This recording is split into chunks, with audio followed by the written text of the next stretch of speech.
Hello students, आज हमको start करना है थर्मल प्रॉपर्टीज ऑफ मैटर का लेक्चर नंबर 2। आज हमको पढ़ना है थर्मल एक्सपांशन। थर्मल एक्सपांशन जैसा कि इसके नाम समझ में आ रहा है, एक्सपांशन मतलब कोई चीज़ के एरिया में या वॉल्यूम में एक्सपांशन होगा। किसकी वजह से होगा? Due to thermal. थर्मल मतलब हीट की वजह से, टेम्परेचर राइज की वजह से। तो किस तरीके से होता है ये एक्सपांशन?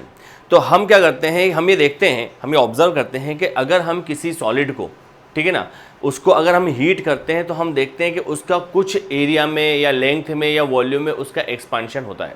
इसकी वजह क्या होती है?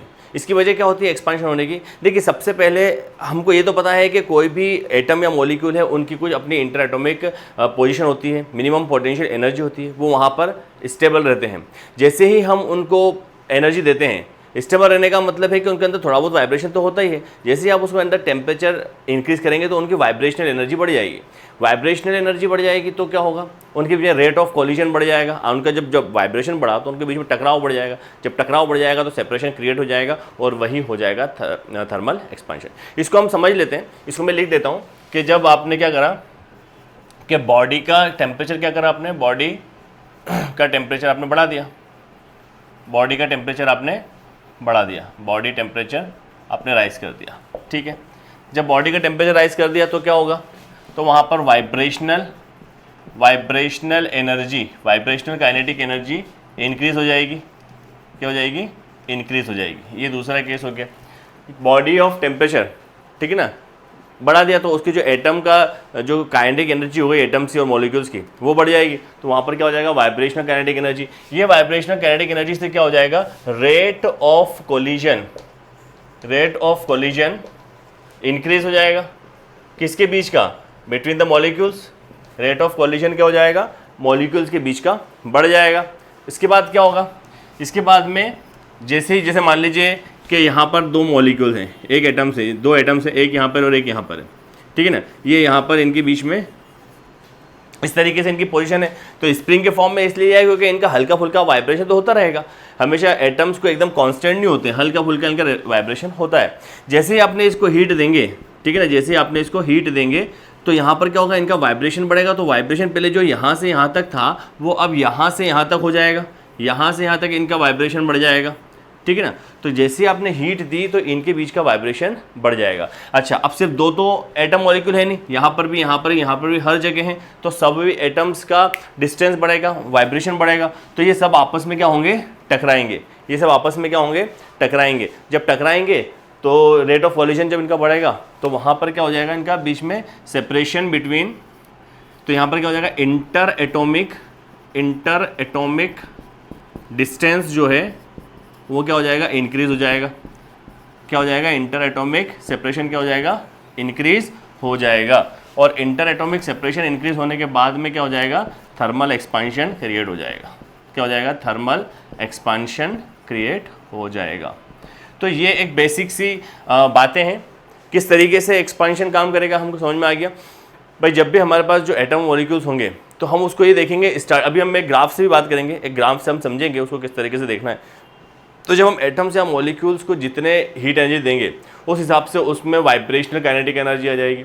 जब वाइब्रेशनल काइनेटिक एनर्जी आ जाएगी तो वो आपस में उनका कोलिजन बढ़ जाएगा। जब कोलिजन होगा उनका तो उनके बीच का जो सेपरेशन है वो बढ़ जाएगा। जब सेपरेशन बढ़ जाएगा उसी को हम कहते हैं थर्मल एक्सपांशन। चलिए, अब इसी चीज़ को हम देखते हैं ग्राफ के ज़रिए, ठीक है ना। एक ग्राफ के ज़रिए देखते हैं, आपको समझ में आ जाएगा। वो किसका ग्राफ देखना है हमको? हमको ग्राफ देखना है potential energy versus inter atomic distance between molecules, ठीक है ना। Potential energy versus inter atomic molecule of distance, ठीक है। तो हमने क्या देखा इसमें? हम क्या देखते हैं कि इसका जो ग्राफ बनता है वो ग्राफ कैसा बनता है?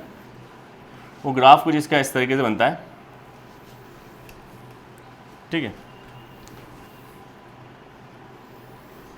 इस तरीके से कुछ ग्राफ इसका बनता है। ये किस किस के बीच का ग्राफ है?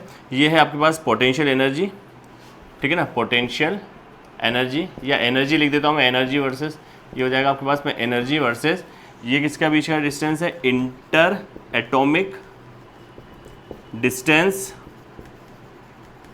बिटवीन एटम्स, ठीक है। इनके बीच का डिस्टेंस हम बात कर रहे हैं, इसको हम आर से रिप्रेजेंट कर रहे हैं और इसको हम ई से रिप्रेजेंट करते हैं। जैसा कि अभी हमने बात करी, देखिए इनिशियल लेवल पे ये अपनी जो है मिनिमम पोजीशन पे, मिनिमम पोटेंशियल एनर्जी पे है, ठीक है ना, मतलब यहाँ पर वाइब्रेशन बहुत कम है, बहुत कम है, ठीक है। फिर हमने क्या करा, मतलब ये वाली पहली कंडीशन है जहाँ पर वाइब्रेशन ज़्यादा नहीं है, 0 केल्विन मान लो आप। 0 केल्विन पर क्या होता है, एटम्स का मूवमेंट ख़त्म हो जाता है। तो मान लीजिए कि 0 केल्विन ही है, ठीक है ना, यहाँ पर कोई मूवमेंट नहीं है। जैसे ही आपने इसको हीट दी, मान लो आपने 10 डिग्री दी, 20 डिग्री दी, जितनी भी हीट दी, तो जब आप हीट देंगे तो इसकी वाइब्रेशन, अभी मैंने बताया था हीट देंगे तो क्या होगा, वाइब्रेशनल काइनेटिक एनर्जी इंक्रीज हो जाएगी। जब वाइब्रेशनल काइनेटिक एनर्जी इंक्रीज हो जाएगी तो इसके जो एटम है इसके पास एनर्जी, यहाँ पर E नॉट थी, अब यहाँ पर एनर्जी कितनी आ गई इसके पास, E1 आ गई। E1 आ गई मतलब इसके पास ये वाली जगह आ गई, मतलब अब एटम के पास जो है वो यहाँ से लेकर यहाँ तक वाइब्रेशनल काइनेटिक एनर्जी है, तो वो इस तरीके से मूव करेगा। क्या करेगा, मूव करेगा, मतलब उसके पास यहाँ से लेकर यहाँ तक जाने की जगह। तो इसमें क्या होगा, एवरेज काइनेटिक एनर्जी निकालना है हमको। एवरेज डिस्टेंस क्या होगा इसका, एवरेज डिस्टेंस इसका क्या होगा, ये होगा। अच्छा, यहाँ पर एक बात और ध्यान से समझे, है ना, वो यहाँ बता दो कि देखिए मान लीजिए कि ये हमारे पास एक एटम है और इसका स्ट्रक्चर कुछ हम इस तरीके से ले लेते हैं, ठीक है ना। ये आपस में बंधा हुआ है इनके इंटरमोलिकुलर फोर्स के ज़रिए, ये इंटरमोलिकुलर फोर्स से ये बंधा हुआ है, ठीक है ना। हमने इसको स्प्रिंग के फॉर्म में लिया है क्योंकि एटम्स के बीच में इंटर एटॉमिक अट्रैक्शन होता है और हल्का फुल्का वाइब्रेशन होता है, तो ये स्प्रिंग के फॉर्म में हल्का फुल्का वाइब्रेट होता रहेगा, ठीक है। अब बात एक इंपॉर्टेंट है और ये बहुत ज़रूरी है, इस पर क्वेश्चंस भी बनते हैं कि अगर हम इसको हीट देते हैं, हीट देंगे तो इसमें वाइब्रेशन आएगा, ठीक है ना। वाइब्रेशन आएगा, जब वाइब्रेशन आएगा तो भाई जाहिर सी बात है ये इधर भी जाएगा, इधर भी जाएगा, इधर भी जाएगा, हर तरफ जाएगा। तो अगर वाइब्रेशन आया तो अगर ये इतना इधर जाएगा तो इतना ही तो इधर भी जाएगा, दोनों तरफ इक्वली जाएगा। ऐसा हम मानते हैं कि दोनों तरफ इक्वल ही जाना चाहिए। अगर ये इक्वल जाएगा, क्वेश्चन क्या होना चाहिए कि अगर ये इक्वल जा रहा है तो फिर तो इनकी पोजीशन में कोई चेंज ही नहीं आएगा। भाई जितना ये यहाँ गया, ये यहाँ गया, यहाँ से फिर यहाँ गया, अब मैं यहाँ खड़ा हूँ, यहाँ से मैं यहाँ गया और यहाँ से मैं फिर यहाँ आया, तो मैं जितना आगे गया उतना ही पीछे गया, तो मेरी मीन पोजीशन तो वही हो गई, मतलब मेरी इसमें डिस्टेंस में कोई चेंज नहीं आया। तो फिर ऐसा क्या होता है कि इसमें अनसिमेट्रिक कर्व बनता है। ये देखिए अनसिमेट्रिक कर्व बन रहा है, ये हमने जो साइंटिस्ट लोग थे उन्होंने पहले इसको बना लिया कि किस तरीके से बनता है। तो हमने ये देखा इसमें कि जब एक्सपांशन होता है तो एक तरफ ज़्यादा एक्सपांड होगा और एक तरफ कम एक्सपांशन होता है, एक तरफ ज़्यादा एक्सपांशन होता है और एक तरफ कम एक्सपांशन होता है। इसी को बोलते हैं हम, इसी से बनता है अनसिमेट्रिकल ग्राफ। अब देखिए किसी भी सॉलिड में वॉल्यूम एक्सपांशन में सिमेट्रिकल ग्राफ पॉसिबल नहीं है, पॉसिबल नहीं है। सिमेट्रिकल ग्राफ का मतलब क्या है, जैसे मान लीजिए पैराबोला है, तो ये पैराबोला, ये कैसा ग्राफ है, सिमेट्रिकल ग्राफ है। जैसे स्प्रिंग का आपने पढ़ा होगा फॉर्मूला 1/2 kx², ठीक है ना। तो यहाँ पर क्या होता है, इसमें स्प्रिंग के फॉर्मूले में ये पैराबोला बनता है, पैराबोला सिमेट्रिकल ग्राफ है। लेकिन जैसे जैसे आप टेम्परेचर बढ़ाते जाएंगे वैसे वैसे उसका एनर्जी बढ़ती जाएगी, ठीक है ना, तो वहाँ पर हमको मिलता है एक अनसिमेट्रिकल ग्राफ। तो मैं बताना ये चाह रहा था आपको कि दो एटम के बीच में जब भी हम हीट देंगे तो उनकी जो वाइब्रेशन एनर्जी है वो बढ़ेगी तो ज़रूरी नहीं कि दोनों तरफ इक्वल बढ़े, उनका एवरेज डिस्टेंस हमको निकालना है, ठीक है। तो एवरेज डिस्टेंस इन दोनों का मान लीजिए कुछ यहाँ आता है। तो यही मैं ये कहना चाह रहा हूँ कि जब एटम्स में डिस्टेंस एवरेज मूवमेंट हुआ तो इनकी अब एवरेज डिस्टेंस मान लीजिए क्या हो गई, ये हो गई। ये क्या पोजीशन थी, R0, ये क्या पोजीशन हो गई, R1। अब जाहिर सी बात है हमको दिखता है कि R1 क्या है, R0 से ज़्यादा है। भाई R0 यहाँ पर है और ये R0, ये वाली लाइन मान लो आप, ये वाली लाइन है, ठीक है ना, ये हो गई आपके पास में, ये एक आपके पास एक मीन पोजीशन की लाइन हो गई। लेकिन ये हमारा पॉइंट तो आगे बढ़ गया, ठीक है, यहाँ तक समझ में आ गया। और हीट दी, और हीट दो, जब आप इन्हें हीट दी तो फिर क्या होगा, उसकी फिर से एनर्जी बढ़ जाएगी, एनर्जी फिर बढ़ेगी। जब एनर्जी बढ़ेगी तो अब आपके पास जो एटम है वो यहाँ पर पहुँच गए। अब यहाँ पर अगर वो पहुँच गए तो अब एटम के पास में कितनी जगह है मूवमेंट करने के लिए, वो है यहाँ से लेकर यहाँ तक, यहाँ से लेकर यहाँ तक मूवमेंट करने की जगह है। तो इनकी एवरेज पोजीशन क्या आएगी, इनकी एवरेज पोजीशन यहाँ आएगी। और इस तरीके से आप बढ़ाते जाएं, मान लीजिए और ले लेते हैं एक और, E3 ले लिया, तो अब आपके पास यहाँ पर बन गया, आपके पास यहाँ पर मिल गया, तो अब आपके पास ये पोजीशन यहाँ आएगी। आप क्या देख रहे हैं, कैसा ग्राफ बन रहा है आपका, क्या सिमेट्रिकल है, नहीं। अगर सिमेट्रिकल तब होता अगर इसके सारे पॉइंट इसी एक लाइन पर आते तो, लेकिन इसके पॉइंट इस तरीके से आ रहे हैं, तो ये हो गया अनसिमेट्रिकल ग्राफ। तो ये हमको क्या बता रहा है, ये ग्राफ बनाने का मकसद क्या है, ये ग्राफ बनाने का मकसद ये है कि हमें एनर्जी और इंटर एटॉमिक डिस्टेंस का रिलेशन पता चले। जितना ज़्यादा आप टेम्परेचर बढ़ाते जाएंगे उतनी ज़्यादा रेशो में उसकी वाइब्रेशनल एनर्जी बढ़ेगी, फिर कोलिशन बढ़ेगा और फिर उनके बीच का सेपरेशन होगा। एक इंपॉर्टेंट है, तो आप ध्यान रखें इस चीज़ को कि आपके दिमाग में अगर ये ग्राफ रहेगा तो आपको बहुत सारी चीज़ें क्लियर हो जाएगी। ओके, तो नोट करें इसको। इसके बाद हम लेते हैं थर्मल एक्सपांशन। चलिए, अब थर्मल एक्सपांशन क्या होता है? तो थर्मल एक्सपांशन में हमें 3 चीज़ें पढ़ना है। क्या क्या पढ़ना है? 3 चीज़ें पढ़ना है। उसमें हमको पढ़ना है कि थर्मल एक्सपांशन लीनियरली कैसे होता है, लीनियर एक्सपांशन कैसे होता है, एरियल एक्सपांशन कैसे होता है, और एरियल मतलब सुपरफिशियल जिसमें एरिया हो, और एक होता है वॉल्यूमेट्रिक एक्सपांशन जिसमें वॉल्यूम आ जाए, जैसे लिक्विड भी ले सकते हैं हम, है ना, स्फीयर ले सकते हैं, क्यूब ले सकते हैं। तो देखते हैं एक एक करके इनके बीच में क्या इंपॉर्टेंट रिलेशंस होते हैं। तो सबसे पहले हम बात करते हैं थर्मल एक्सपांशन में लीनियर एक्सपांशन की बात करते हैं। लीनियर एक्सपांशन की बात करते हैं। लीनियर एक्सपांशन का नाम आप समझ में आ रहा है? लीनियर एक्सपांशन का मतलब ये है कि जिसमें सिर्फ एक मान लीजिए रॉड है ना। लीनियर एक्सपांशन में मान लीजिए एक रॉड है आपके पास में, ये एक रॉड है, मान लीजिए एक रॉड।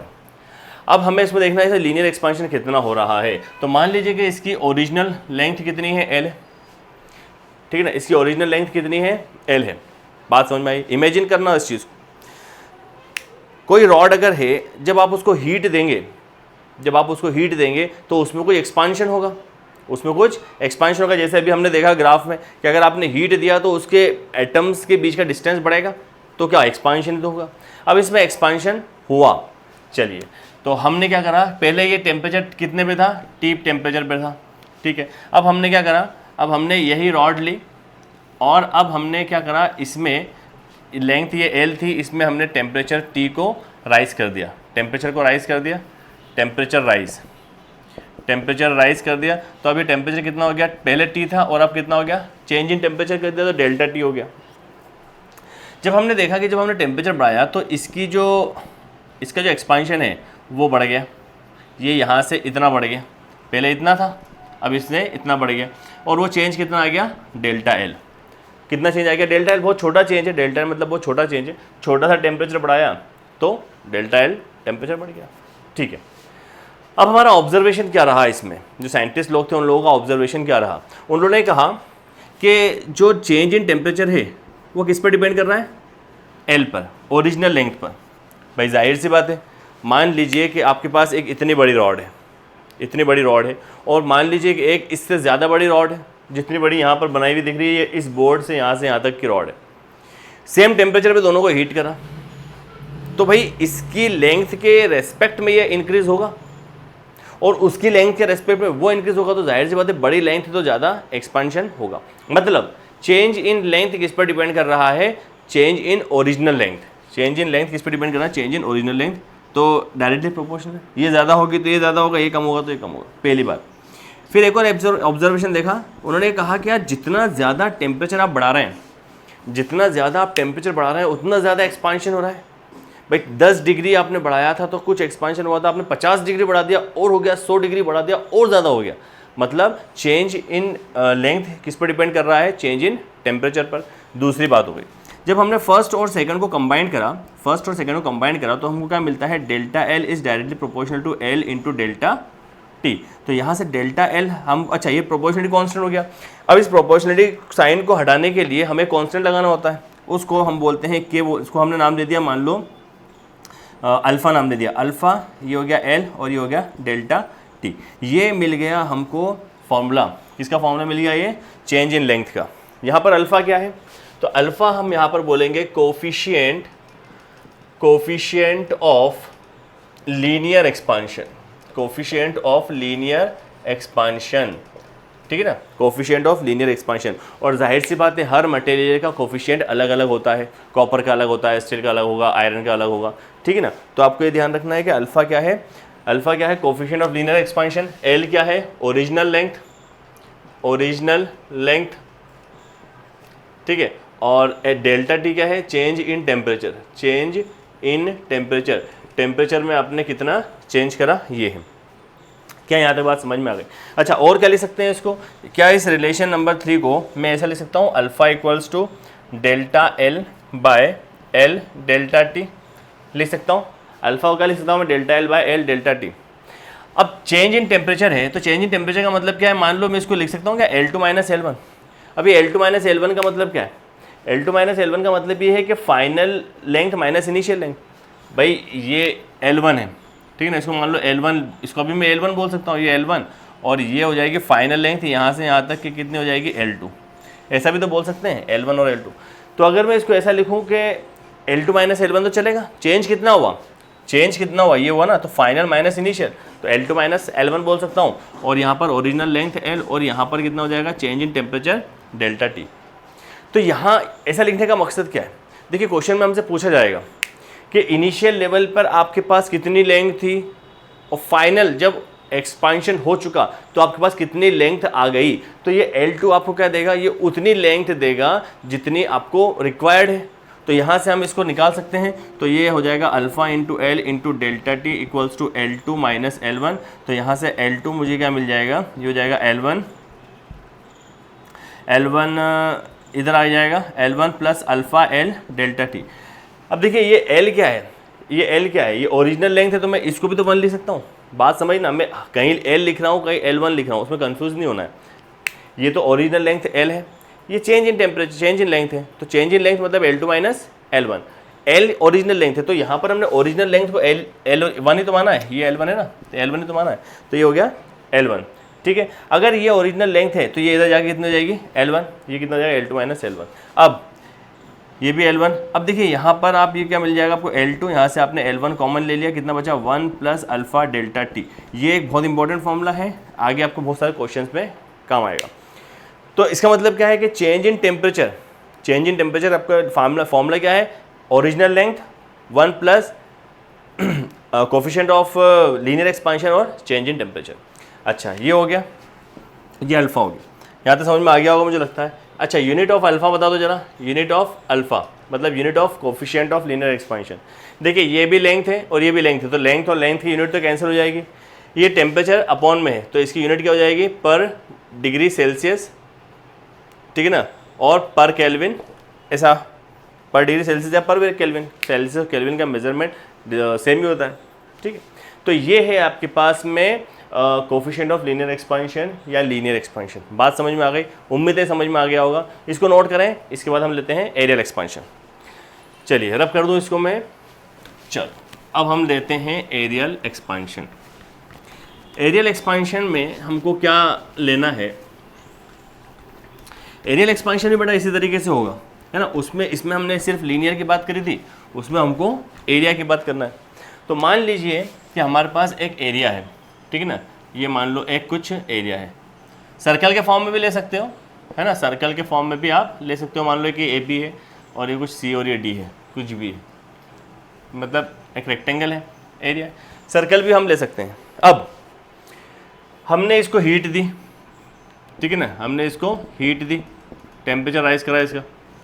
जब हमने इसका टेम्परेचर राइज करा तो हमने क्या देखा कि इसके एरिया में कुछ एक्सपांशन हुआ।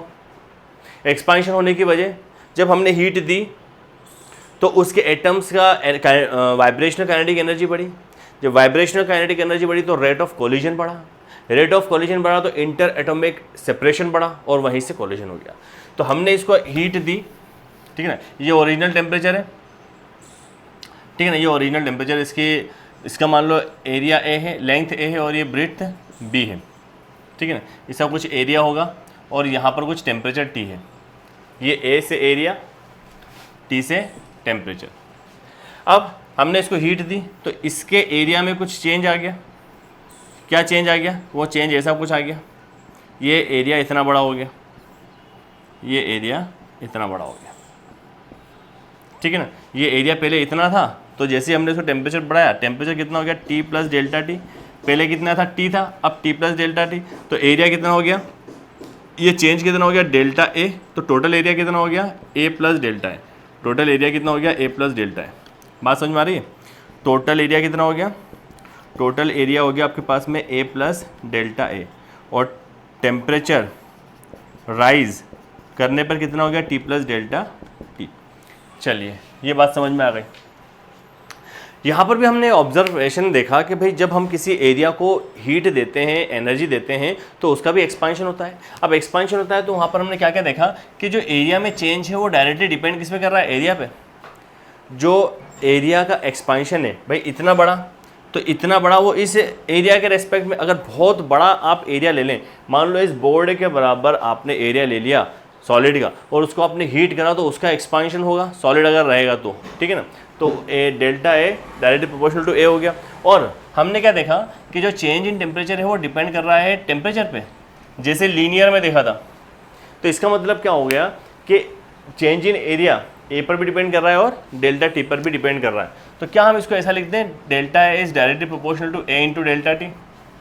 क्या हम इसको ऐसा लिख सकते हैं, ए इंटू डेल्टा टी, ठीक है, लिख सकते हैं। अब यहाँ पर देखिए प्रोपोर्शनली कांस्टेंट हो गया, फर्स्ट एंड सेकंड को आपने कंबाइन करा तो डेल्टा ए, यहाँ पर भी हमने एक प्रोपोर्शनली कांस्टेंट लगाना है, तो उसको हमने ले लिया इस बार बीटा। पिछली बार लीनियर के लिए क्या लिया था अल्फा, एरिया के लिए क्या ले रहे हैं बीटा, बीटा इंटू ए इंटू डेल्टा टी, ठीक है। तो ये मिल गया हमको एक फॉर्मूला, क्या, change in area. Change in area का फॉर्मूला क्या मिल गया आपको, beta into original length into delta into T. क्या इसको मैं ऐसा लिख सकता हूँ, beta equals to delta A divided by A into delta T, लिख सकते हैं, लिख सकते हैं। और इसी को मैं ऐसा भी तो लिख सकता हूँ, beta equals to change in temperature, change in area. Change in area मतलब क्या है, final area minus initial area. तो A2 को मैं बोल दूँ फाइनल एरिया माइनस A1 को मैं बोल दूँ इनिशियल एरिया। A2 को मैं क्या बोल दूँ, final area minus initial area. कोई समझ दिक्कत तो नहीं है इसमें। और ये क्या है, A क्या है, A को मैं लिख सकता हूँ A1, भाई A मतलब ओरिजिनल एरिया, तो यहाँ पर मैं लिख दूँ A1। और ये कितना हो गया आपके पास में, delta T, change in temperature, change इन। इस A1 में और इसमें कोई कन्फ्यूज़न नहीं होना चाहिए, वो मैं आपको समझाने के लिए कह रहा हूँ। ओरिजिनल एरिया तो A1 ही है, या आप चाहें तो उसको शुरुआत से A1 ले लें, कोई ज़रूरत नहीं रहता, समझ में आ जाएगा आपको। तो चेंज इन एरिया मतलब second area minus first, final area minus initial area, final area minus initial area. Initial area कितना था, A1, चेंज इन टेम्परेचर। अब जरा यहाँ से A2 निकालना है हमको, तो ये हो जाएगा beta into A1 into delta T equals to A2 minus A1। तो A2 हमको कितना मिलेगा, हमको मिलेगा A1 plus beta into A1 into delta T, ठीक है। तो यहाँ से हमको A2 क्या मिल रहा है, वो मिलेगा हमको A1 1 plus beta into delta T. ये हो गया आपके पास में चेंज इन एरिया का फॉर्मूला। मतलब अब ये फॉर्मूला भी क्यों निकाला, तो हमसे ये क्वेश्चन पूछ सकते हैं कि चेंज इन एरिया कितना हुआ। तो जो चेंज इन एरिया उसका फॉर्मूला क्या है, ओरिजिनल, ये क्या है A1, ये है ओरिजिनल एरिया, ये है यहाँ पे मैं लिख देता हूँ मैं, A1 क्या है, original area, original area. Beta क्या है, areal, coefficient of areal expansion, coefficient of areal expansion. और डेल्टा टी क्या है, change in temperature, delta T क्या है, change in temperature, change in temperature. तो ये आपको एक फॉर्मूला याद रखना है, ठीक है। अच्छा, इसमें यूनिट बता दो, तो यूनिट ऑफ बीटा भी सेम रहेगी यूनिट ऑफ अल्फ़ा की जैसा, जो लीनियर एक्सपेंशन की यूनिट थी वही कोफिशिएंट ऑफ एरियल एक्सपेंशन की, क्योंकि एरिया से एरिया की यूनिट कट जाएगी, पर डिग्री सेल्सियस हो जाएगा, पर डिग्री सेल्सियस और पर डिग्री केल्विन, ठीक है ना, पर केल्विन। तो ये हो गया आपके पास में एरियल एक्सपेंशन। अब इसमें हमको करना है अगला वॉल्यूमेट्रिक एक्सपेंशन, इसको नोट करें फिर हम लेते हैं आगे।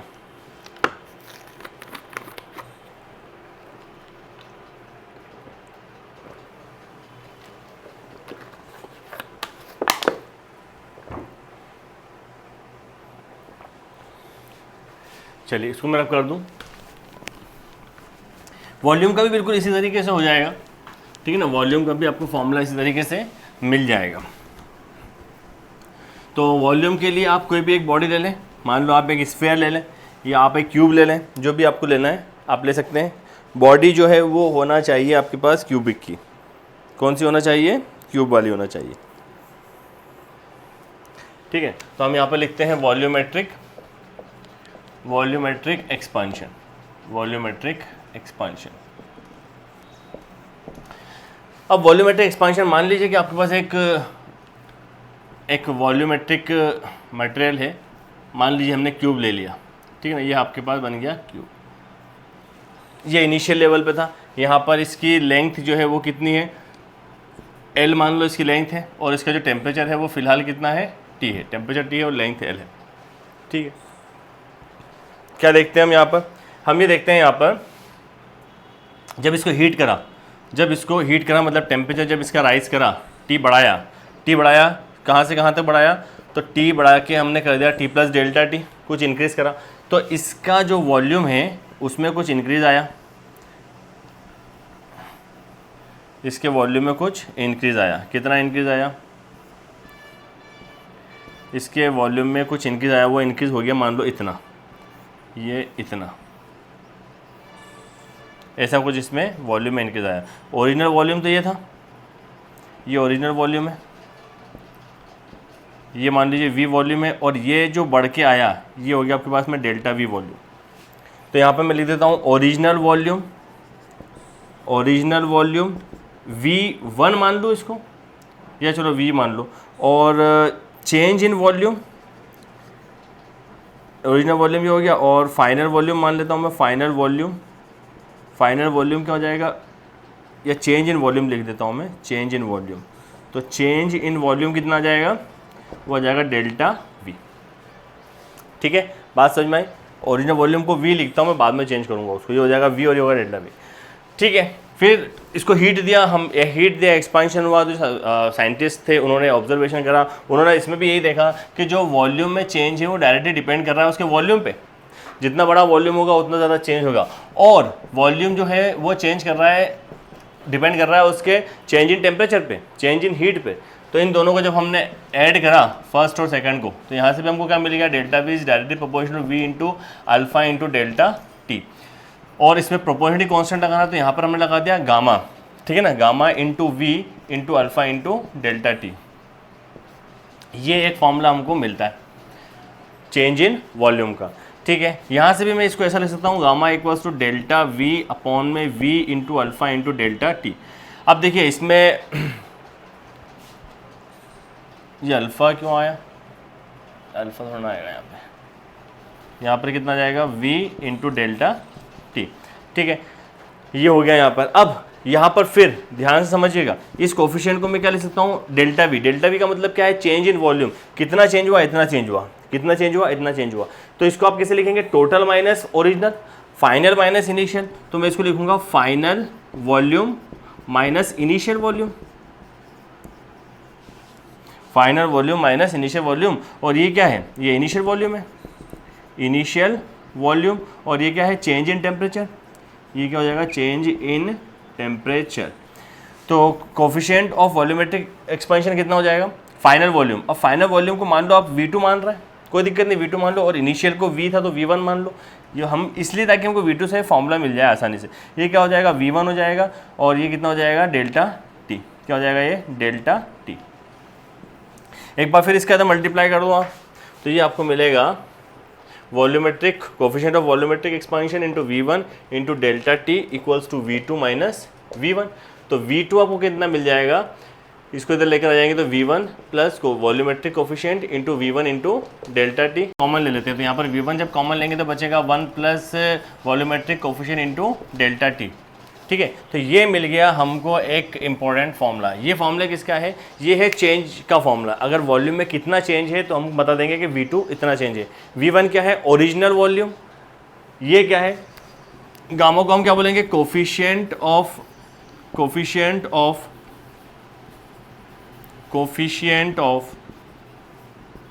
Volumetric expansion, coefficient of volumetric expansion. ठीक है ना। V1 यहाँ पर क्या है, वो है ओरिजिनल वॉल्यूम, V1 है यहाँ पर ओरिजिनल वॉल्यूम, और V2 जो है वो हमको चेंज इन वॉल्यूम है। ठीक है ना। तो इस तरीके से ये हो गया।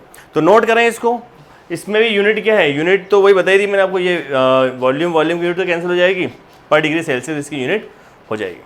चलिए अब देखिए यहाँ पर हमको तीन चीज़ें मिली हैं। चलो इसको नोट करते हैं, इसके आगे हम देखते हैं कि कोफिशिएंट्स का आपस में क्या रिलेशन है।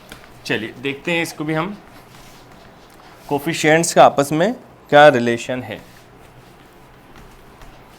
कोफिशिएंट मतलब कौन कौन से कोफिशिएंट मिले हमको, लीनियर कोफिशिएंट मिला, वॉल्यूमेट्रिक एक्सपेंशन का कोफिशिएंट मिला, और वॉल्यूमेट्रिक का मिला, और रेडियल का मिला।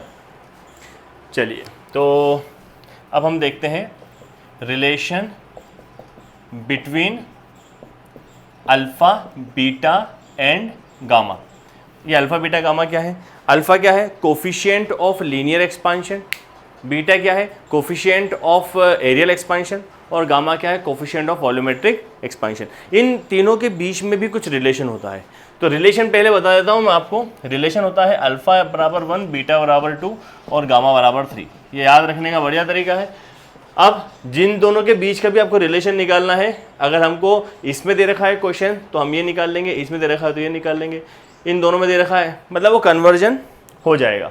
तो ये याद रखना है, अल्फा बराबर 1, बीटा बराबर 2 और गामा बटे 3। ठीक है, किस तरीके से आया उसकी बात करते हैं। तो मान लीजिए कि हमने यहाँ पर एक एरिया लिया, मान लीजिए यहाँ पर हमने एक एरिया ले लिया, ठीक है ना। इसमें कुछ लेंथ होगी और कुछ ब्रीथ होगी, ठीक है। अब यहाँ पर एट सर्टेन टेम्परेचर इसका कुछ वॉल्यूम होगा V0।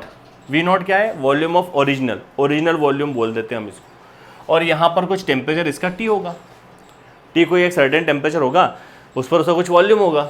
ये लेंथ हो रही ब्रीथ। अब हमने टेम्परेचर को राइज़ करा, टेम्परेचर को जब हमने राइज़ करा, जब हमने T को इंक्रीज़ करा, तो इसका जो एरिया है, ये एरिया हमको कैसा दिखाई देगा?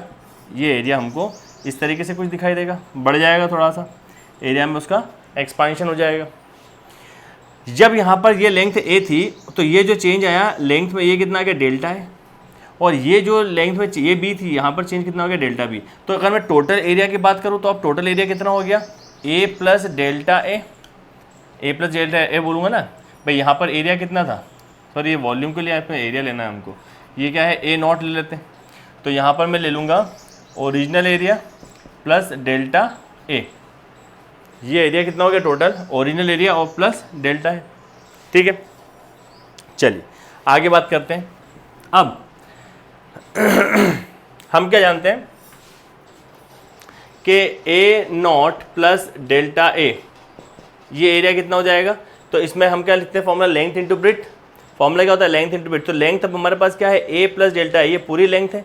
तो लेंथ कितनी हो जाएगी? ये लेंथ हो जाएगी, ये लेंथ A, और ब्रीथ कितनी हो जाएगी? B plus delta B। इसमें कोई कन्फ्यूज़न तो क्रिएट नहीं हो रहा है। जैसे मान लीजिए कि यहाँ पर ये 5 थी और ये मान लो 2 हो गई, तो आपको जब नया आपको एरिया लेना है दोनों का मिला के, तो आप ये लेंथ कितनी लोगे? 7 तो लेंथ लोगे। और ब्रीथ कितनी लोगे? मान लो ये 3 है और यहाँ पे 2 है, तो ब्रीथ कितनी हो जाएगी? 5। आए बात समझ में? तो टोटल एरिया की, तो मैं कह रहा हूँ कि इस पूरे टोटल एरिया कितना हो जाएगा? तो लेंथ कितनी हो गई? तो इन दोनों को ऐड कर दिया। किन दोनों को ऐड करा? यहाँ पर A था और यहाँ पर डेल्टा A था, और ये लेंथ इंटू ब्रीथ, ठीक है। ये A0 क्या है? ओरिजिनल एरिया, डेल्टा A, इसका अंदर मल्टीप्लाई अगर हम करते तो ये हो जाएगा AB। इसका ऐसे मल्टीप्लाई करेंगे तो ये हो जाएगा A इंटू डेल्टा B, ये हो जाएगा B इंटू डेल्टा A, और यहाँ हो जाएगा delta A into delta B। क्या ये बात समझ में आई? ओरिजिनल एरिया ये था, तो ओरिजिनल एरिया मतलब क्या? लेंथ इंटू ब्रीथ, ये हो गया ना। ओरिजिनल लेंथ क्या? एरिया क्या हो गया? ओरिजिनल एरिया कितना है? Length into breadth. तो क्या मैं इस A0 को A भी लिख सकता हूँ? इस A0 को मैं क्या लिख सकता हूँ? A into B plus delta A plus AB plus A delta B plus B delta A plus, क्या इस वाले पार्ट को मैं कैंसिल कर सकता हूँ? क्या इस वाले पार्ट को, चलो अगले स्टेप में हम बात करेंगे इसके बारे में, डेल्टा A और ये हो जाएगा डेल्टा B। ये देखो AB और AB तो कैंसिल हो रहा है, AB और AB तो कैंसिल हो रहा है। तो यहाँ पर क्या बच रहा है आपके पास में? डेल्टा A बच रहा है। ये हो जाएगा A डेल्टा B, ये हो जाएगा B डेल्टा A। अब यहाँ पर मुझे बताओ कि क्या ये, अच्छा ये मैंने बताया नहीं था आपको, सॉरी माफ़ी चाहता हूँ, क्या हम इसको चेंज कर सकते हैं? ठीक है ना, क्या हम इसको, अच्छा अभी ठीक है, तो इसको हम क्या चेंज कर सकते हैं बताएं। देखिए ये जो चेंज हो रहा है ये बहुत ही ज़्यादा छोटा चेंज है ना, बहुत ज़्यादा छोटा चेंज है ये, तो ये लगभग नेग्लिजिबल है, ठीक है ना। ये डेल्टा है जो चेंज है, और पहले ये चेंज है, जैसे कि इसमें एक बातों में इसको आप इस तरीके से समझो, चलो आप समझ में आएगा आपको। ये तो कैंसिल हो गया, ये हो गया A। डेल्टा B को आप क्या लिख सकते हो? अभी हमने बात करी थी कि डेल्टा B का फॉर्मूला क्या हो जाएगा? वो हो जाएगा आपके पास में alpha into change in temperature into beta, ये फॉर्मूला आएगा, ठीक है ना। लेंथ में चेंज क्या हो रहा है? लेंथ में चेंज होने का फॉर्मूला एक तो है linear coefficient, change in temperature और ओरिजिनल लेंथ। तो क्या मैं यहाँ पर चेंज इन डेल्टा की प्लेस पर क्या लिख दूंगा? Original length into linear coefficient into change in temperature, ठीक है। सिमिलरली यहाँ पर भी अब डेल्टा ए, तो डेल्टा ए का मतलब क्या है, ये डेल्टा है, तो डेल्टा ए में कितना चेंज हो रहा है, डेल्टा ए एक लीनियर एक्सपांशन कर रहा है, तो लीनियर एक्सपांशन कर रहा है तो डेल्टा ए को मैं क्या लिख सकता हूँ इसी फॉर्मूले के हिसाब से, वो हो जाएगा alpha into delta T into a. तो यहाँ पर मैं क्या लिखूँगा, अल्फ़ा इंटू डेल्टा टी और इंटू ए, ठीक है, प्लस। अब देखिए यहाँ पर आपको क्या दिखाई दे रहा है कि डेल्टा बी और डेल्टा ए, डेल्टा बी और डेल्टा ए के अंदर क्या आ रहा है, ये आ रहा है ना कोफिशिएंट, लीनियर कोफिशिएंट आ रहा है भाई। डेल्टा बी के अंदर, डेल्टा बी की तो वैल्यू है, डेल्टा बी में क्या आ रहा है, अल्फा आ रहा है, अल्फा आ रहा है, और अल्फा क्या है, कोफिशिएंट ऑफ लीनियर एक्सपांशन। और कोफिशिएंट ऑफ लीनियर एक्सपांशन जो वैल्यू होती है वो बहुत छोटी होती है, 10⁻⁻⁴ से 10⁻⁻⁵ के बीच में होती है। मतलब आप देख रहे हैं कितनी छोटी वैल्यू होती है, बहुत ज़्यादा छोटी वैल्यू होती है। तो ये खुद छोटी वैल्यू क्योंकि इसके अंदर डेल्टा है भाई, डेल्टा ए है ना, इसके अंदर भी अल्फा है और इसके में अंदर भी है, तो इसमें भी 10⁻⁵, इसमें भी 10⁻⁵, तो 10⁻⁻10 लगभग बहुत बड़ी वैल्यू, बहुत छोटी वैल्यू हो गई, सॉरी बहुत छोटी वैल्यू। तो उस छोटी वैल्यू को हम नेग्लेक्ट कर सकते हैं, तो हमने कहा कि इसको हटा दो, तो ये वैल्यू तो हम नेग्लेक्ट कर दी, इस वैल्यू को हमने नेग्लेक्ट कर दी। क्या बात समझ में आई, क्यों नेग्लेक्ट करा, क्योंकि उसमें था कोफिशिएंट ऑफ लीनियर एक्सपांशन और उसकी वैल्यू बहुत ज़्यादा छोटी होती है। तो यहाँ तो दो, अच्छा आप सोच रहे होंगे सर यहाँ पर क्यों नहीं करा, तो यहाँ पर छोटी वैल्यू है लेकिन यहाँ पर बहुत ज़्यादा छोटी वैल्यू हो गई, वो हमारे किसी काम की नहीं है, उससे हमारा आंसर पे कोई फर्क नहीं पड़ने वाला, तो उसको हम नेगलेक्ट कर दिया। अब ये कितना हो गया, डेल्टा है। अब देखो ये दोनों वैल्यू सेम ही दिख रही है, A B alpha delta T, A B alpha delta T, तो क्या इसको मैं ऐसा लिख दूँ 2ab अल्फा डेल्टा टी, भाई दोनों एक ही है ना, A B alpha delta T, A B alpha delta T, तो इसको लिख दिया हमने twice of A B alpha delta T. अब ये ए बी क्या है, ये ए बी क्या है, ये ए बी क्या है, ये ए बी है ओरिजिनल एरिया, ये ए बी क्या है ओरिजिनल एरिया इंटू या इसमें ओरिजिनल एरिया, और इस 2 को इसके साथ ले लूँ मैं 2 अल्फ़ा के साथ, और ये ले लूँ मैं डेल्टा टी के साथ, इसको हम क्या ले लें डेल्टा टी के साथ, ठीक है। तो यहाँ पर हमने क्या कहा, इसको हमने जब कंपेयर करा डेल्टा ए को, तो डेल्टा हम देखिए एरिया को, एरिया का हमने क्या माना था, कोफिशिएंट बीटा माना था, तो देखिए चेंज इन एरिया ये हो जाएगा एरिया, इसको हमने क्या मान लेते हैं, इसको हम मान लेते हैं बीटा, और ये हो जाएगा आपके पास में डेल्टा टी। तो अब आपको समझ में आ रहा होगा कि जरा कंपेयर करोगे तो आपको बीटा कितना मिल गया 2 अल्फ़ा, और यही इसका एक रिलेशन था, बीटा इक्वल्स टू कितना हो गया 2 अल्फ़ा, यही तो आ रहा है, देखो ना बीटा इक्वल्स टू अल्फ़ा, इन दोनों को आप देखो 2 इधर चले जाएगा 1 इधर चले जाएगा, तो बीटा इक्वल्स टू 2 अल्फ़ा, एक इंपॉर्टेंट रिलेशन था इसका। चलिए इसके बाद हमको देखना है इसमें वॉल्यूम में और लीनियर एक्सपांशन में क्या चेंज है, ठीक ना, क्या इसमें रिलेशन है। चलिए हटा दूँ मैं इसको। इसी तरीके से अब आप खुद भी कर सकते हैं इसको, अगला रिलेशन।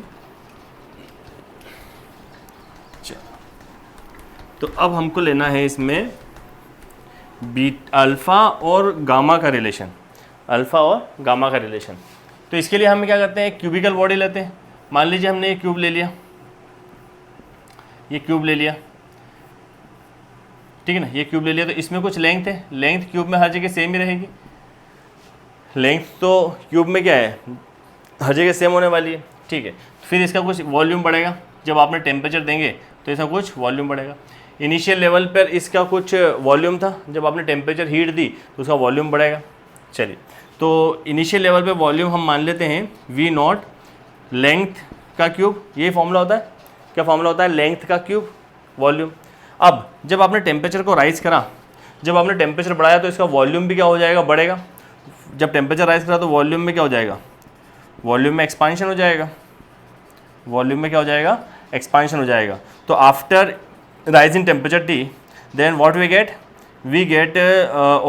Gate final volume. तो हम लिखेंगे v प्लस वी नॉट, तो v प्लस वी नॉट क्या हो जाएगा। अब देखिए लेंथ पहले l थी, पहले लेंथ l थी, और अब बढ़ के कितनी हो गई यहाँ पर डेल्टा l, तो टोटल लेंथ कितनी हो गई आपके पास में l प्लस डेल्टा l, और उसका क्यूब है तो यहाँ पर। अब देखिए इसके बाद में हम क्या कर सकते हैं कि यहाँ पर जो चेंज इन वॉल्यूम है इसका हम फॉर्मूला क्या जानते हैं, original volume into coefficient of volumetric expansion into change in temperature. कुछ याद आया, अभी पढ़ के आए हैं हम, भी क्या पढ़ के आए हैं कि चेंज इन वॉल्यूम का फॉर्मूला हमने पढ़ा है ओरिजिनल वॉल्यूम, वी नॉट मतलब original volume into coefficient of volumetric expansion into change in temperature. यही फॉर्मूले का हमने यहाँ पर यूज़ करा। हमने इसको किस में लिख दिया, ओरिजिनल में। ओरिजिनल ये वी ओ मतलब ओरिजिनल, प्लस यहाँ पर भी वी नॉट। अब यहाँ पर देखिए इसको भी मैं लिख दूँ, डेल्टा एल को मैं क्या लिख सकता हूँ ओरिजिनल के टर्म में, तो ओरिजिनल लेंथ इनटू ये क्या है, लेंथ में चेंज है मतलब linear expansion, coefficient of linear expansion जो कि अल्फा है, और चेंज इन टेम्परेचर, और यहाँ पर जाएगा क्यू। अब यहाँ पर वी नॉट आपने कॉमन ले लिया, कितना बचा 1 plus volumetric expansion into delta T. यहाँ से आपने एल बाहर ले लिया तो एल के साथ यहाँ पर क्यू में बाहर आ जाएगा, ये हो जाएगा 1 प्लस अल्फा डेल्टा टी का होल क्यूब।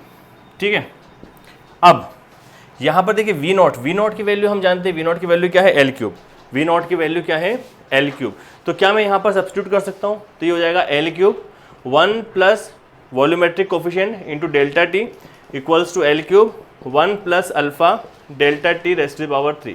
ये एल क्यूब कैंसिल हो गया, एल क्यूब और एल क्यूब कैंसिल हो गया। अब यहाँ पर आ जाओ, 1 plus gamma delta T equals to मिला 1 plus alpha delta T raise to the power 3। अब यहाँ पर क्या करना है, अब देखिए यहाँ पर आपको छोटी छोटी बात ध्यान रखना है ना, ताकि आपका समय बचे। करने में तो आप इसको एक्सपांड कर सकते हैं, ए प्लस बी का होल क्यूब लगा सकते हैं, a cube plus B cube plus 3a square B plus 3ab square formula होता है, लेकिन हमें उस तरीके से नहीं करना है। हम ये जानते हैं कि अगर यहाँ पर ये एक फॉर्मूला पढ़ा हमने बायनोमियल एक्सपांशन का 1 plus X raise to power n, इसको मैं लिख सकता हूँ 1 प्लस एन एक्स, इसको मैं क्या लिख सकता हूँ 1 प्लस एन एक्स। क्या हर बार लिख सकते हैं, हर बार नहीं लिख सकते, हर बार नहीं लिख सकते, इसकी भी एक कंडीशन होती है। वो कंडीशन क्या है, जब ये x बहुत बहुत बहुत छोटा हो 1 से, मतलब -1 से 1 के बीच में हो, या फिर बहुत ज़्यादा छोटा हो 1 से, तो ही आप इसको इस तरीके से कर सकते हैं। तो क्या यहाँ पर ये ऐसा ले सकते हैं 1 plus gamma delta T, 1 plus gamma delta T equals to 1 plus 3 alpha delta T. क्या हम ऐसा ले सकते हैं, क्या हमको ये पता है? देखिए बायनोमियल, देखिए यहाँ पर क्या है, बायनोमियल टर्म आ रही है। अब हमारे पास मान लीजिए एक टर्म है बायनोमियल की 1 plus X raise to power n, जहाँ पर x जो है वो लेस देन 1 है, x 1 से बहुत ज़्यादा छोटा है। देखिए एक तरीका तो ये है, या तो इसको आप बायनोमियल कोफिशिएंट का फॉर्मूला लगाएं, बायनोमियल एक्सपांशन का, ठीक है ना, या तो इसमें आप फॉर्मूला भी ओपन करें, a cube plus B cube plus 3a square B plus 3ab square. या फिर आपको ये ध्यान रखना है, जनरली हमको ज़रूरत पड़ती है कि अगर बायनोमियल एक्सपांशन लिखा है और अगर ये जो टर्म है, ये वाली टर्म जो है ये x अगर 1 से बहुत छोटा है, तो आप इसको डायरेक्ट क्या ले सकते हैं 1 प्लस एन एक्स, क्या लिख सकते हो आप इसको 1 प्लस एन एक्स लिख सकते हैं। लेकिन शर्त ये है कि ये जो x की वैल्यू है ये 1 से बहुत ज़्यादा छोटी हो। क्या ये वैल्यू 1 से छोटी है? बिल्कुल छोटी है। ये क्या है, ये है कोफिशिएंट ऑफ लीनियर एक्सपांशन, और कोफिशिएंट ऑफ लीनियर एक्सपांशन जो है वो 10 रेज़ टू पावर -4 से लेकर 10 रेज़ टू पावर -5 के बीच में कहीं होता है, ठीक है ना, और से भी छोटा हो सकता है। तो ये 1 से छोटा है, ये 1 से छोटा है, मतलब हम इसको डायरेक्ट क्या ले सकते हैं 3 अल्फा डेल्टा टी, ठीक है। अब देखिए यहाँ पर हमारे पास क्या बचता है, यहाँ पर अब ये 1 से 1 कैंसिल हो जाएगा, यहाँ पर बचता है gamma delta T equals to 3 alpha delta T, delta T और डेल्टा टी कैंसिल, तो गामा इक्वल्स टू कितना मिल जाएगा आपको 3 अल्फा। यही रिलेशन है अल्फा और गामा के बीच में, जहाँ पर अल्फा क्या है लीनियर कोफिशिएंट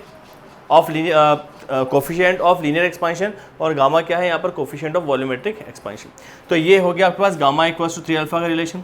इससे पहले क्या रिलेशन देखा था, बीटा और अल्फा का रिलेशन था, बीटा इक्वल्स टू 2 अल्फा, ठीक है ना। ये रिलेशन आपको दोनों याद रखना है। तो मैंने आपको जैसे बताया था कि अल्फा अपॉन 1, बीटा अपॉन 2 और गामा अपॉन 3, ये आपको रिलेशन याद रखना है, ठीक है। तो उम्मीद है आप लोगों को समझ में आ गया होगा। नोट करें इसको, इसके बाद हम लेते हैं इस पर बेस्ड कुछ क्वेश्चंस, ठीक है। तो नोट करें इसको। यहाँ पर हमारे पास 3 क्वेश्चन हैं, 1 बाय 1 हम तीनों को समझते हैं। सबसे पहले हमारे पास क्वेश्चन है, how much should the temperature of a brass rod be increased so as to increase its length by 1%। Given दे रखा है आपको, अल्फा दे रखा है ब्रास का 0.00002 पर डिग्री सेल्सियस। मतलब क्या है क्वेश्चन का, कि हमें टेम्परेचर फाइंड आउट करना है, how much should the temperature of brass rod be increase, कितना टेम्परेचर इंक्रीज होगा अगर उसकी लेंथ में 1% का चेंज आता है तो, और हमको कोफिशिएंट ऑफ लीनियर एक्सपांशन दे रखा है। चलिए शुरू करते हैं क्वेश्चन को।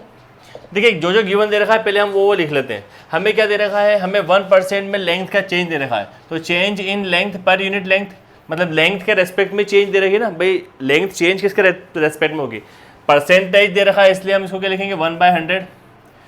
और क्या दे रखा है, ये क्या दे रखा है अल्फा, अल्फा मतलब लीनियर कोफिशिएंट, वो दे रखा है 0.00002 पर डिग्री सेल्सियस, ये दे रखा है। और हमें फाइंड क्या करना है, हमें फाइंड करना है डेल्टा टी। फाइंड क्या करना है, how much should the temperature of brass rod be increase, कितना चेंज हुआ। ठीक है, तो हमारे पास फॉर्मूला है लीनियर एक्सपेंशन का। क्या फॉर्मूला होता है, डेल्टा एल को हम क्या ले सकते हैं, original length into linear coefficient into change in temperature, यही फॉर्मूला होता है। यहाँ से मुझे हम क्या फाइंड करना है, डेल्टा टी, तो हो जाएगा delta L by L divided by alpha delta T. बस वैल्यू सब्स्टिट्यूट करते हैं, आंसर आ जाएगा।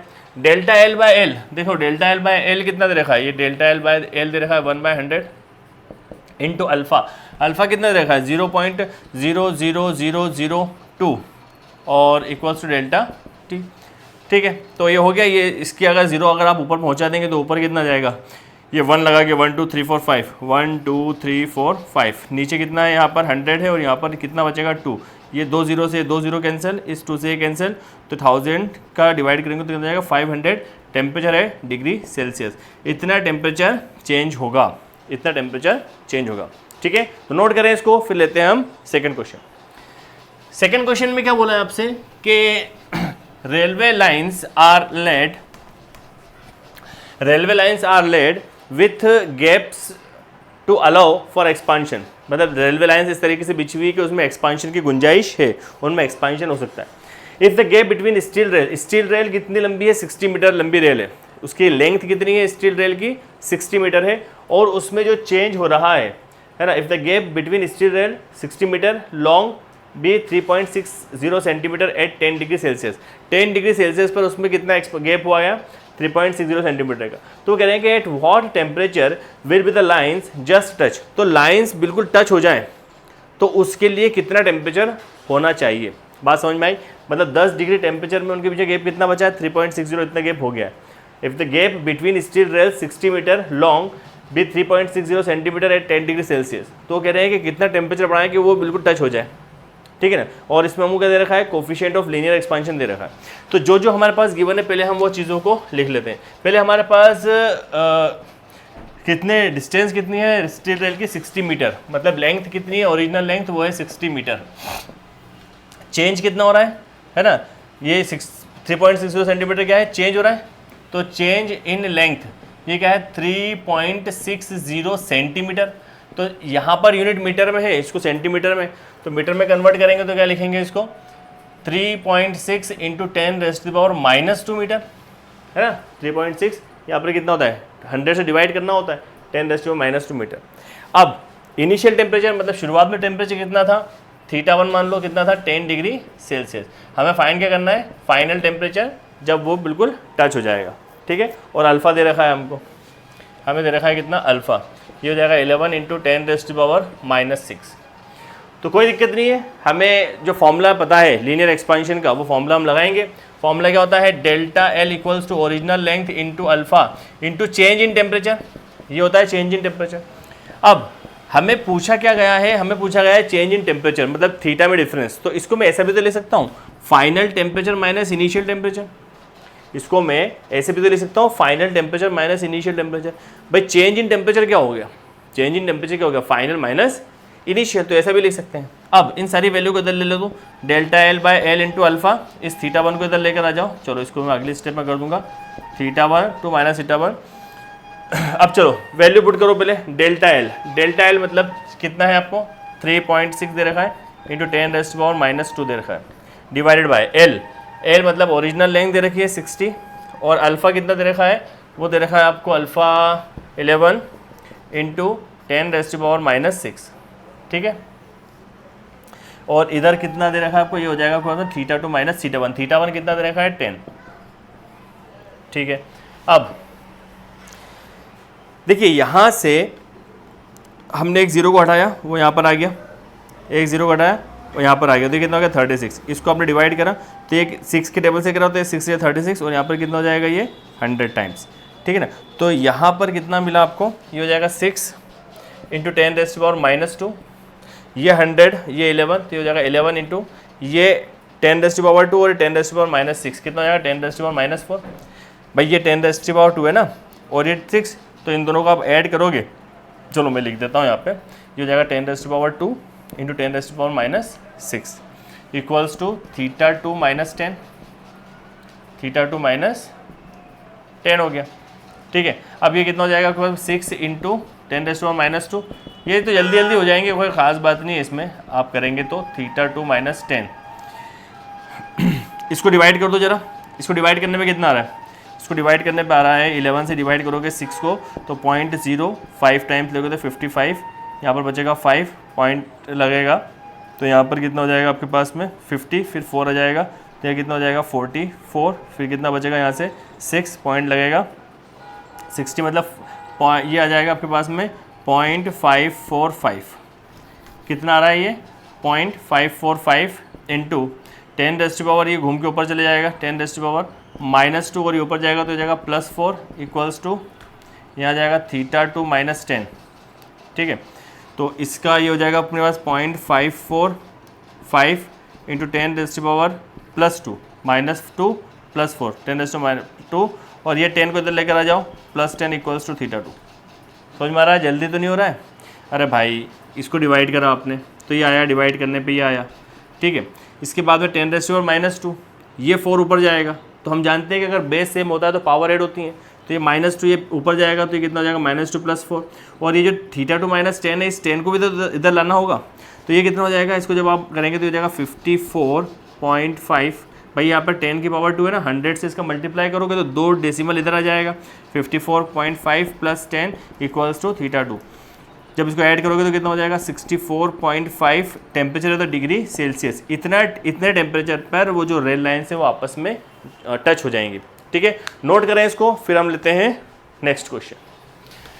तो न्यूमेरिकल्स बहुत इंपॉर्टेंट है बेटा, इसमें न्यूमेरिकल्स ही सबसे ज़्यादा काम आने वाली चीज़ें हैं, और वो चीज़ें आ जाएंगी जब आप प्रैक्टिस करेंगे, तब आपको प्रैक्टिस से वो चीज़ें आ जाएंगी। तो चलते रहते तो काफ़ी हो भी गया होगा आप लोगों का। चलिए नेक्स्ट क्वेश्चन है, third question. A piece of steel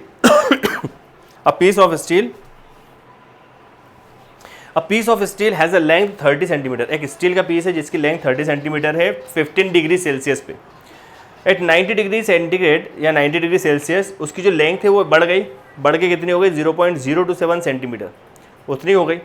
अब वो कह रहे हैं कि कोफिशिएंट ऑफ क्यूबिकल एक्सपांशन बताओ। ये बात जरा नोट करना है, क्या पूछा है, क्यूबिकल एक्सपांशन।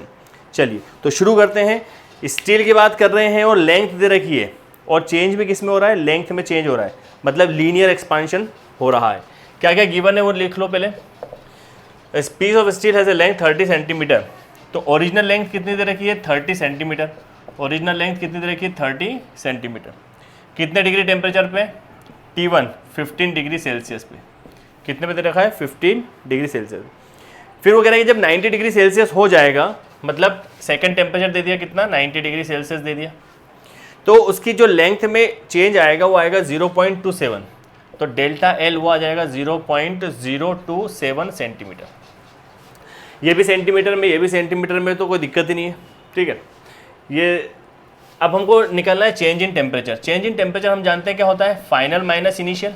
90 - 15, तो टेम्परेचर डिफरेंस कितना हो गया 75 डिग्री सेल्सियस का हो गया टेम्परेचर डिफरेंस डेल्टा टी।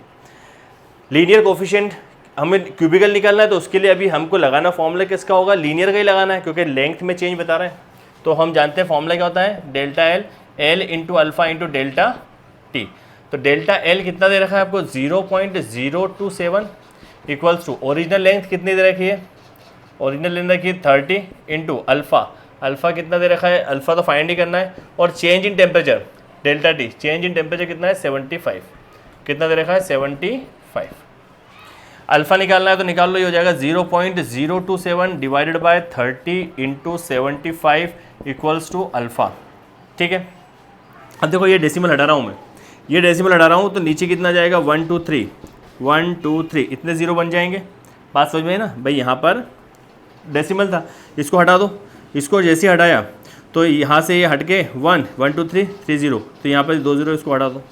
अब इससे इसको डिवाइड कर दो, ये कितने टाइम्स हो जाएगा 9 टाइम्स, ये कितना हो जाएगा 10 टाइम्स, ये 9 टाइम्स और ये भाई 3 9 जा 27, 3 10 जा 30।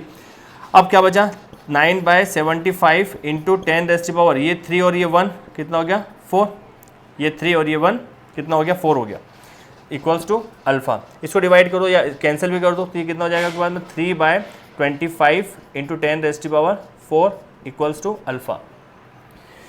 ठीक है, चलो अब जरा 25 को 3 से डिवाइड कर दो, 25 को डिवाइड कर दो 3 से, तो ये हो जाएगा डेसिमल लगा के 0 लगा दिया, ये हो जाएगा 1 टाइम्स 25 माइनस करा 5 डेसिमल लगा के 0, तो ये हो जाएगा 2 टाइम्स 50। कितना है आपके पास में, यहाँ आपको मिलता है ये 0.12 और इंटू 10⁻4, ये कितना है अल्फ़ा, ये कितना है अल्फ़ा। इसको मैं ऐसा भी तो ले सकता हूँ कि 2.12 इंटू 10⁻2 इक्वल्स टू अल्फ़ा। लिख सकते हैं कि नहीं लिख सकते भाई, ये 4 है ना, 100 इसमें से 100 निकालो, 100 निकाल के इससे मल्टीप्लाई कर दो तो कितना हो जाएगा 12 इंटू 10⁻2। ये क्या है अल्फ़ा, क्या ये हमारा आंसर है? नहीं, ये हमारा आंसर नहीं है, हमें ये तो लीनियर कोफिशिएंट है, हमें क्या निकलना है, कोफिशिएंट ऑफ वॉल्यूमेट्रिक एक्सपांशन निकालना है। तो कोफिशिएंट ऑफ वॉल्यूमेट्रिक और कोफिशिएंट ऑफ लीनियर का क्या रिलेशन था, तो रिलेशन बिटवीन लीनियर और वॉल्यूमेट्रिक का था 3 वॉल्यूमेट्रिक एक्सपांशन, और ये हो जाएगा 3 अल्फ़ा। मैंने बताया था आपको अगर याद हो तो अल्फ़ा बाय 1, बीटा बाय 2 और गामा बाय 3। तो हमें अल्फ़ा और इन दोनों का रिलेशन देखना है, तो gamma equals to 3 alpha, gamma equals to 3 alpha. तो गामा की वैल्यू निकालना है, तो 3 इंटू 12 इंटू 10⁻2, तो गामा की वैल्यू कितनी हो जाएगी आपके पास में 36 इंटू 10⁻2, ठीक है ना, पर डिग्री सेल्सियस। ये आपका आंसर है। तो मुझे उम्मीद है कि आप लोगों को आज का लेक्चर समझ में आया होगा तो लाइक शेयर ज़रूर करें। मिलते हैं कल।